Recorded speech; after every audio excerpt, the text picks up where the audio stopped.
Goeiedag liewe vriende, ons is besig om vanuit die 10 gebooie die 2 vrae te beantwoord. Hoe het ek God lief met my hele hart, hele siel, hele verstand en met al my krag? En hoe het ek my naaste lief soos myself? Nou God antwoord vir ons die eerste vraag met die eerste 4 gebooie in die 10 gebooie. Jy mag naas my geen ander gode hê nie. En ons het gesê, dit sluit enigiets in wat ek in enige kompartement van my lewe bo God prioritiseer. Jy mag nie vir jou 'n afgod maak nie. Dit beteken dat ek die ware God op die regte manier sal aanbid en nie 'n God na my smaak sal skep en hom aanbid nie. Jy mag die Here se naam nie misbruik nie. Ons het gesê, dit kan 4 goed beteken. Met ander woorde, jy mag nie God se naam, sy gesag en God self ook dan nou vir jou eie agendas gebruik nie. As kind van God reflekteer jou gedrag op God. Met ander woorde, moenie skynheilig wees nie. Respekteer God se woord en moenie dit aanpas om by jou te pas nie en hou God se naam heilig in die manier hoe jy oor hom praat. En dan die 4de gebod, jy moet die Sabbatdag heilig hou. En ons het gesê, ons besef elke dag is God se Sabbatdag en dit is nie net een dag uit die 7 van die week nie, maar dat ons wel om praktiese redes vir geloofsgroei en kohesie tussen die geloofsgemeenskap, dat ons een dag uit die week het sal prioritiseer en op sy sal sit vir 'n spesiale fokus op God en sy woord en dan nou gemeenskap met ander gelowiges. En dan antwoord God ook in die 6 oorblywende gebooie vir ons hierdie tweede vraag, hoe het ek my naaste lief soos myself? Ons het nou al 'n bietjie gekyk na eer jou vader en jou moeder, wat beteken, maak nie saak wat julle verhouding is of wat die gesinsopset op die stadium is nie, behandel hulle met eerbied, selfs wanneer jy hulle nie meer kan gehoorsaam nie. En dan ook, laas keer, moenie moord pleeg nie. Dit is dan nou 'n paar goed. Fisiese moord in 'n manier hoe jy oor mense dink, oor hulle voel en oor hulle praat, jou hartse gesindheid, wat vandag ook weer eens 'n belangrike onderwerp gaan wees, en moord deur nie jou naaste lief te hê soos jouself nie. Deur jou liefde, met ander woorde ook, jou goeie dade van hulle te weerhou. En dan kom ons vandag by die 7de gebod. Jy mag nie egbreek pleeg nie. Wat hoor ons in die eerste 4 gebooie? Behandel God en leef voor God soos wat jy veronderstel is om God te behandel en voor God te leef. Die God wat jou geskep het, die God wat vir jou sorg, die God wat jou verlos en wat vir jou ewige toekoms in sy teenwoordigheid beloof. As ek dan vir God op 'n spesifieke manier behandel en op 'n spesifieke manier vir hom leef, omdat hy God is, wat bepaal dan hoe ek voor my naaste leef en hoe ek hulle moet hanteer? Die kernbeginsel wat ons omgang met ander mense bepaal, kom van die feit dat alle mense na die beeld van God geskep is. En 'n behoorlike verhouding met ons naaste getuig weer van 'n behoorlike verhouding met God, wat op liefde, respek en gehoorsaamheid gebou is. Nou by ons onderwerp. Jy mag nie egbreek pleeg nie. Die Barna Navorsing Instituut is al sedert die 1980s, hier van 84 af, doen hulle geweldige belangrike navorsing oor die stand van sake in die kultuur en in die kerk. En die doel daarvan is om die kerk te help om maar blinde kolle raak te sien of beter raak te sien en ook met nuwe insigte. En een van die gevolgtrekkings wat hierdie groep gemaak het uit al die jare se navorsing was vir my geweldig ontstellend. Over the years, surprisingly little research shows evidence that the lifestyles of born-again Christians, belijdende Christenen, differ from those of non-believers. Apart from involvements in religious activities, in non-religious activities, the profile was nearly identical among believers and non-believers. So wat het hulle gevind? In die oorgrote meerderheid van belijdende Christene se weeklikse lewens is die enigste verskil tussen hierdie Christene en ongelowiges, dat gelowiges af en toe ook by godsdienstige aktiwiteite betrokke is. Dis al wat bykom. Die res lyk presies dieselfde. En wat hierdie godsdienstige aktiwiteite dan nou betref, vir meeste is dit 'n kerkdiens op 'n Sondag. Of as dit nou baie toegewyd is, dan is dit die kerkdiens op 'n Sondag en af en toe dalk hierdie week stilte tyd of miskien aangesluit wees by 'n Bybelstudiegroep. Verder lyk meeste gelowiges se vriendegroepe, roetines, vermaak, verhoudings, verslawings, gewoontes, taalgebruik en huwelike presies dieselfde as ongelowige sin. Wat aan die een kant geweldig hartseer is, maar aan die ander kant 'n geweldige klug is. Jesus het ons die opdrag gegee om sout en lig vir hierdie wêreld te wees, nie deel te wees van die groep mense wat sout en lig nodig het nie. Ook was Christene van die eerste 300 jaar na Jesus so anders as die kultuur rondom hulle, dat werkgewers hulle nie vinnig genoeg kon aanstel nie, want hulle was eerlik, hulle was ordentlik en hulle was hardwerkend. En keisers kon hulle nie vinnig genoeg uitroei nie. Want hulle was nie korrupteerbaar en indoktrineerbaar nie. Inteendeel, hulle was onkreukbaar in hulle waardes en in hulle navolging van Jesus. Vandag is dit die groep wat skynbaar die bekommerdste is oor die verlies aan wat ons sou kon noem tradisionele waardes in ons kultuur, wat die mekaarste is oor wat hierdie waardes behels. Een van die waardes wat in die laaste 10 jaar, veral in die NG Kerk, met die grootste ywer verdedig is die huwelik. Veral in 2013 toe die kwessie van, kan ons nie maar net saam bly voor die huwelik nie, op die senoorevloer gekom het, en 2015, 2019, 2023 die kwessie van selfde geslag verhoudings. Maar wat sê Christene se leefstyl oor wat werklik hulle houding teenoor die huwelik is? 'n Goeie reël is mos om na iemand se optrede te kyk, om te bepaal wat hulle verstaan of wat hulle bedoel met hulle woorde. So wat sê Christene se optrede oor hulle verstaan van die belangrikheid van die huwelik? Ons gaan weer bietjie na Barna toe. Barna se navorsing wys dat 2/3, met ander woorde, min of meer 66% van Christene egskeiding sien as 'n redelike oplossing vir 'n ongelukkige huwelik. 45% van Christene in hierdie selfde studie sê dat kinders nie 'n faktor behoort te wees of twee mense wat in 'n ongelukkige huwelik is besluit of hulle by mekaar gaan bly of nie. Met ander woorde, vir 'n groep mense wat skynbaar sterk oortuig is van die belangrikheid van die huwelik as 'n instelling, selfs 'n goddelike instelling, en die verantwoordelikheid teenoor ons kinders as 'n goddelike verantwoordelikheid, is daar 'n skokkende hoeveelheid Christene wat vou onder persoonlike, sosiale en ekonomiese druk wanneer dit kom by die dinge wat ons huwelike en ons gesinne uitdaag. Michael Horton sê dan tereg, "We cannot expect in the world an integrity that is missing in the church."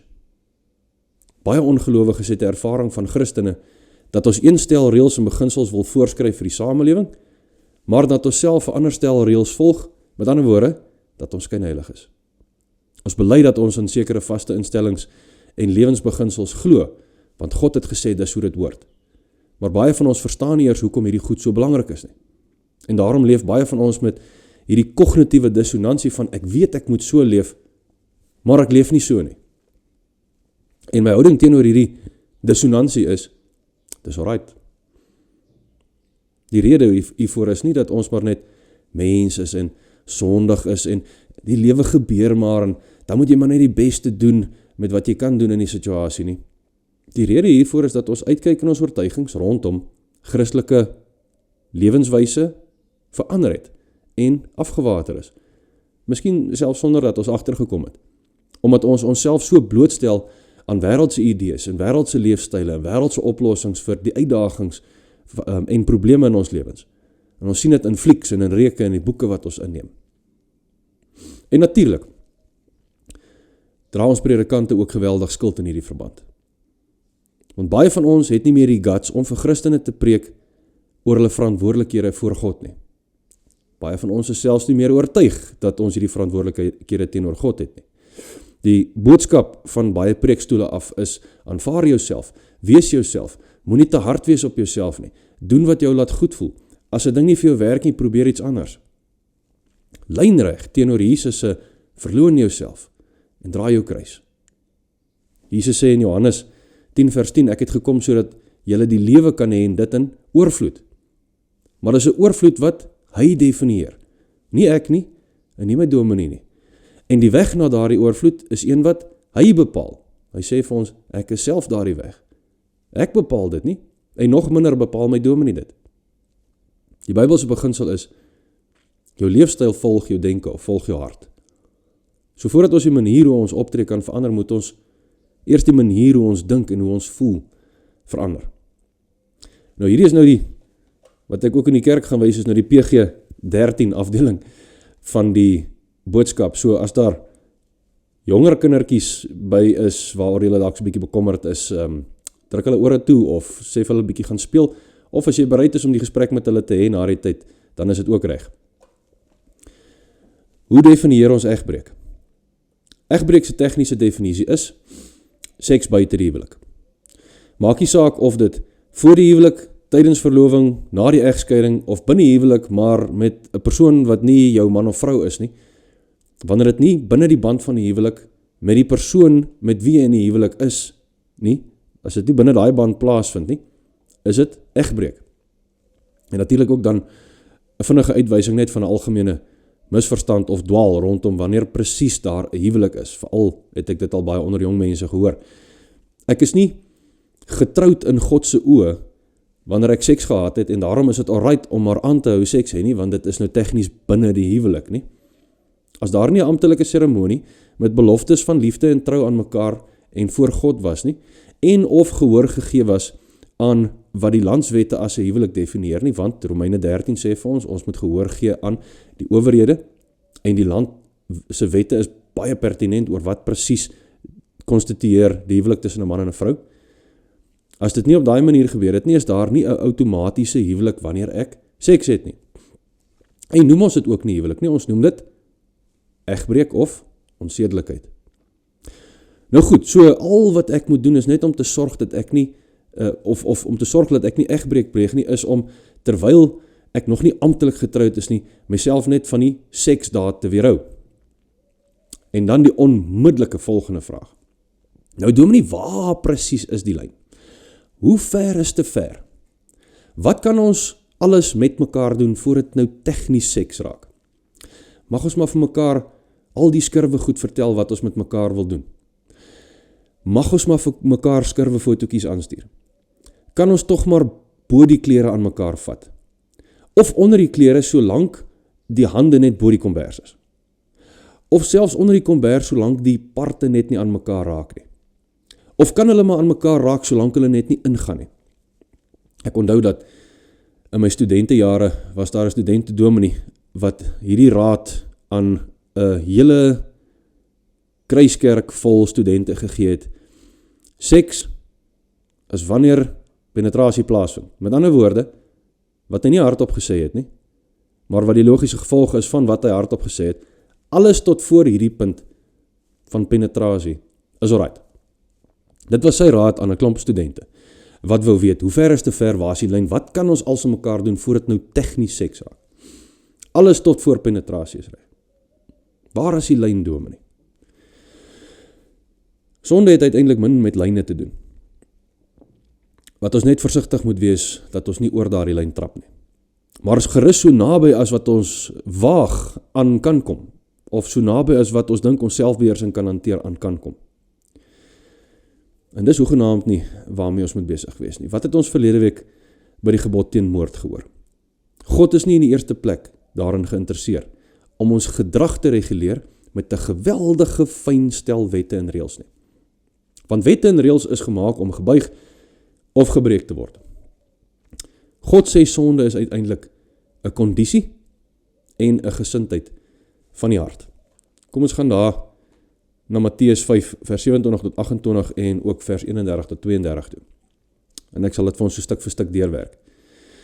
Julle het gehoor dat daar gesê is, jy mag nie egbreek pleeg nie. En in die Jode wat na Jesus se woorde geluister het, in hulle koppe het dit beteken, vermy die seksdaad. Moenie oor die lyn trap nie. Pas op vir penetrasie. Dit het alles oor gedrag gegaan, en solank die gedrag in lyn is hiermee, maak die kondisie van my hart nie saak nie. Maar dan kom Jesus en hy gooi hulle verskriklik fyn besnaarde appelkar om. Maar ek sê vir julle, elkeen wat na 'n vrou kyk en haar begeer, het reeds in sy hart met haar egbreek gepleeg. Nou, die vertaling was nog altyd vir my so 'n bietjie misleidend geweest, en ek het dit agtergekom toe ek deur Dallas Willard se boek gewerk het, The Divine Conspiracy. Die direkte vertaling is nie om na 'n vrou te kyk en haar begeer nie, maar na 'n vrou te kyk om haar te begeer. Die intensie waarmee gekyk word is vir Jesus belangrik, want dit is die intensie waarmee ek iets doen wat getuig van die kondisie van my hart. Ons is biologies bedraad en sosiaal gekondisioneer om met die eerste oogopslag sekere eienskappe van die persoon waarna ons kyk raak te sien. Hy of sy het mooi tande, mooi hare, mooi kurwes, mooi spiere. En in daardie oomblik van kyk voel ek dalk aangetrokke tot die persoon. En die saad van begeerte begin hier in my binneste. Of jou dopamien vlakke spike hier in jou kop, wat vir jou aanleiding gee dat dit waarna jy nou kyk, tel as eye candy. En as jy nog dopamien wil hê, moet jy weer na hierdie eye candy kyk en ook 'n bietjie langer kyk en 'n bietjie meer in detail kyk. So dis nie daardie eerste oomblik van kyk en die saad van begeerte of daardie dopamien spike waarna Jesus hier verwys nie. Hy verwys na die rede. En wat gebeur as jy die tweede en die derde keer kyk? Wanneer jy jou oë so 'n bietjie oor die persoon se lyf laat loop. Jou gedagtes dalk onder sy of haar klere laat indwaal. Hoekom kyk jy? En wat gebeur hier binne in jou wanneer jy kyk? Die oorsprong van die woordjie egbreek skets vir 'n mens ook 'n baie betekenisvolle woordprentjie van wat presies gebeur wanneer egbreek gepleeg word. Die Engelse woord vir egbreek is adultery. En dit kom van die Latynse woord adulterare af, wat beteken om iets by te voeg wat die oorspronklike afwater of swakker gehalte maak. In die geval van die huwelik, om 'n derde persoon by te voeg, deur jou hart, jou denke of die daad, en sodoende die gehalte van die huwelik te verswak of af te water. Of in die geval van ongetroud wees, om in 'n persoon tot jou hart of jou gedagtes of jou lyf by te voeg, wat nog nie daar hoort nie, en sodoende daardie persoon en jou eie reinheid af te water.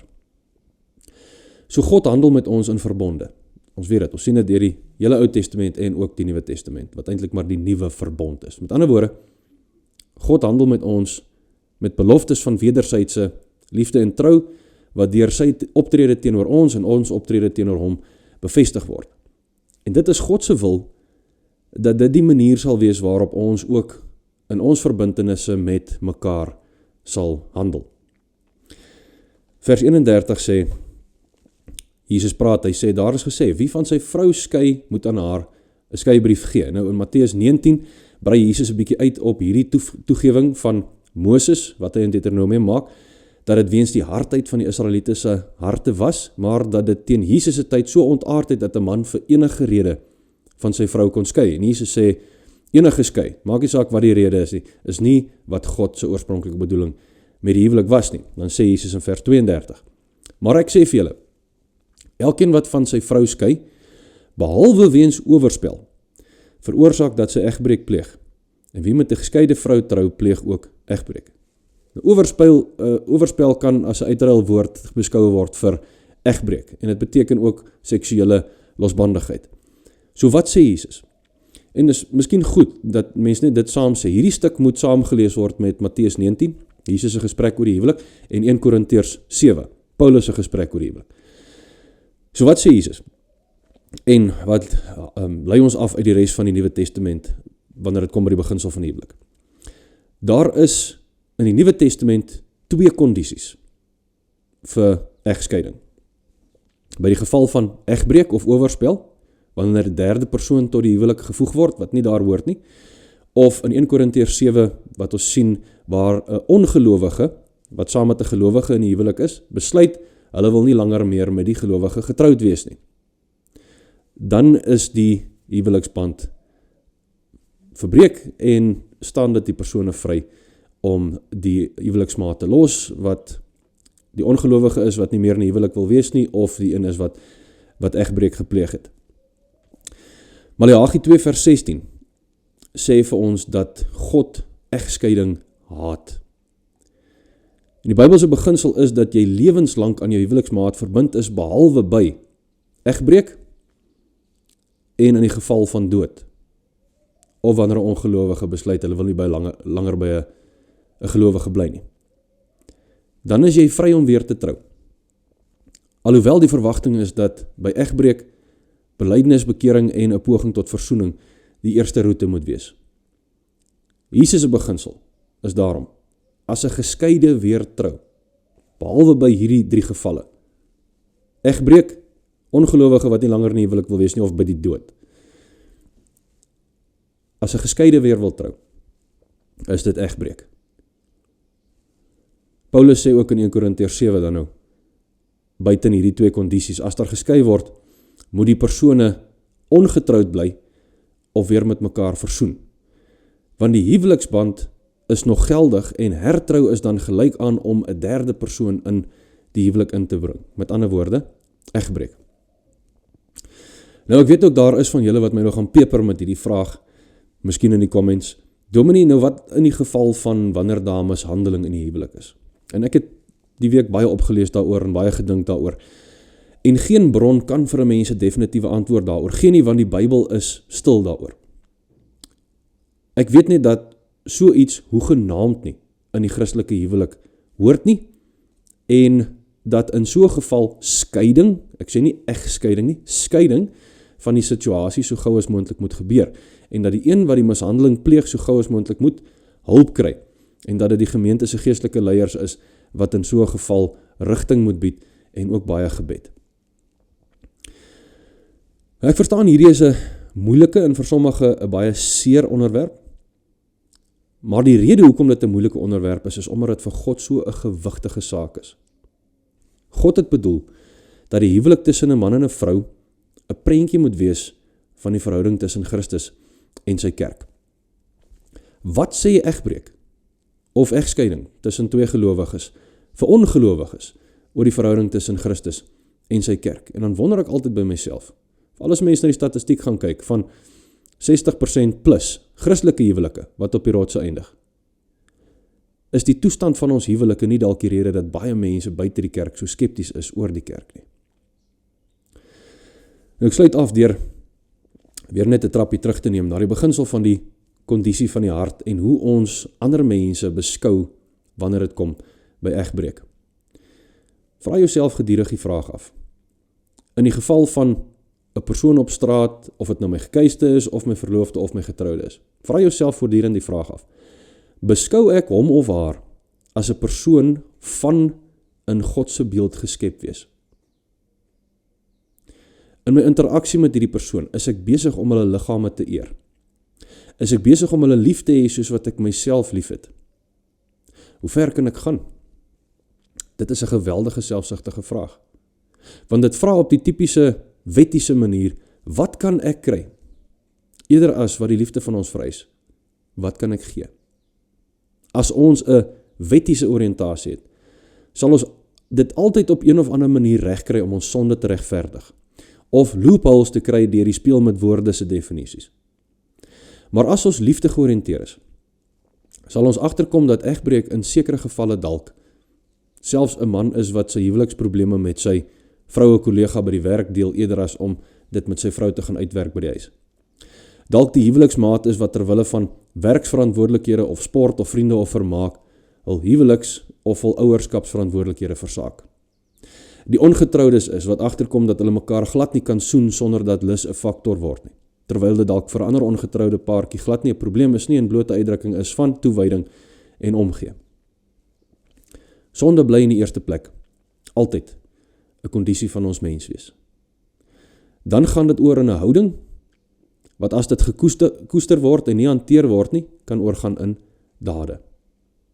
As ons 'n houding teenoor mense kan kweek waarin ons hulle sien as geskape in God se beeld, en dat ons om daardie rede vir hulle met liefde en respek hanteer, sal ons altyd beter toegerus wees vir die tipe verhoudings wat God vir ons wil hê, eerder as verhoudings waar ons net kyk wat ons daaruit kan kry, of wat daardie verhouding aan ons verskuldig is. Mens kan natuurlik nog 10 ure oor gesels, maar ek laat julle met hierdie laaste aanhaling wat getuig van die hoop wat elke sondaar in Christus het, selfs by die sonde van egbreek. En dis die groot teoloog Martin Lloyd-Jones wat vir ons so mooi sê, on the basis of the gospel and in the interest of truth, I am compelled to say this. Even adultery is not the unforgivable sin. It is a terrible sin. But God forbid that there should be anyone who feels that he or she has sinned himself or herself outside the love of God or outside his kingdom because of adultery. Now, if you truly repent and realize the enormity of your sin and cast yourself upon the boundless love and mercy and grace of God, you can be forgiven, and I assure you of pardon. But hear the words of our blessed Lord, go and sin no more. Amen. Goeie week vir u.